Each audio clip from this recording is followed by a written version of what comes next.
The Running Man. Why can't Hollywood just make a simple story? Hello there, namaste. The Running Man, a simple concept. You have the world of the haves and the have-nots. The have-not can't make his living for his family. He sacrifices himself on the Running Man show. Why does it have to introduce the political landscape? I go to cinema to leave the world I'm living in and see a future, a dystopian future that's worse than the one I'm in, not to see the one I'm in. But I gotta say, the best thing about The Running Man is they show the bills, and every $100 bill has Arnold Schwarzenegger's face on it. Honestly, I went and I enjoy it just for that. But the concept's simple. A man is trying to save his family, leave money behind in this dystopian world where people are taken advantage of in game shows. They're lied about, of course, because they're trying to rile the crowd. The whole thing is basically supposed to emulate the political landscape we're in, which honestly they shouldn't have. They should have just focused on the fact that they're in the section that is the have-nots.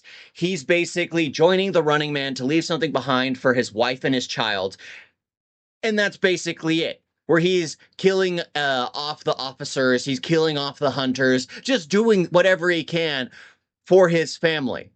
But no, they have to make it about this revolution, about how the world is corrupt and everything. It's just like, okay, I know what you're doing here. Yes, the people at the very top live cushy lives. That hasn't changed throughout time. That's never going to change, no matter what society we live in. The people at the top, guess what? They'll always be at the top. But it was just aggravating. It was just like every now and then you'd be like, oh, I'm so invested in finally getting somewhere. And then they slow down to have Michael Cera tell you a story of, oh, this is what happened to my father. It's just like, I don't need to hear this. I don't care.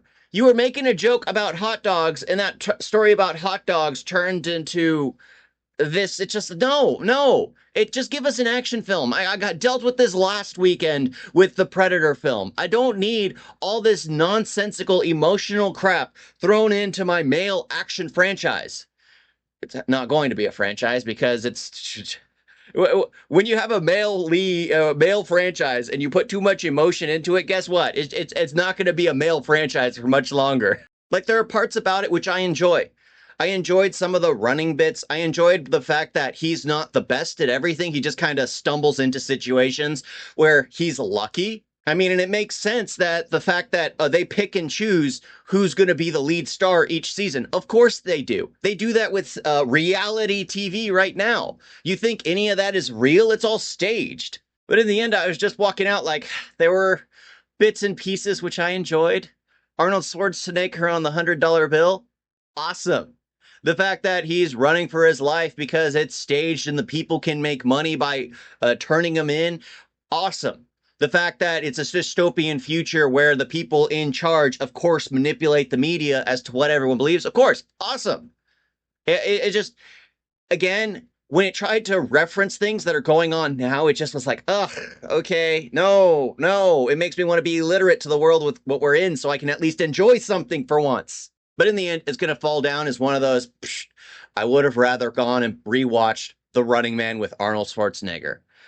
I think I would have enjoyed that far better because it's so over the top. It works. Here, it's over the top, but they also try to ground it at the same time. So it just gives you this uncomfortable situation throughout because it's like, oh, this is a little over. Oh, we're getting grounded by emotion again.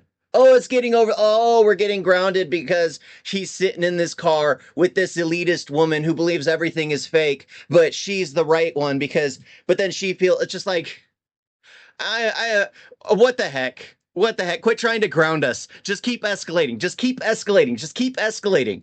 It's a male franchise. You don't need to ground us at all. Unless you're doing a wartime film, if it's just supposed to be an action franchise, just keep it action. Okay? We don't need much of a story there. John Wick was successful. Why? Because he was getting revenge. Plain and simple. There wasn't much of a story there. His wife died of cancer, and then his puppy was killed. Simple. Absolutely simple. You don't need anything else. Anyways, there isn't really much to this film. I watched it again. I didn't hate it, but I also don't recommend it. I just didn't care for it. I was there to just see it. And now I've seen it, and I'm like, I would rather rewatch The Running Man several times. You get the epic one-liners, the cheesy moments, the weird action sequences, the cheesy action sequences from back in the day. You don't get any of that here because it tries to escalate but then ties to ground. It's just whatever. Thank y'all for watching. I don't recommend this movie to anyone. Toodles. You guys got a video?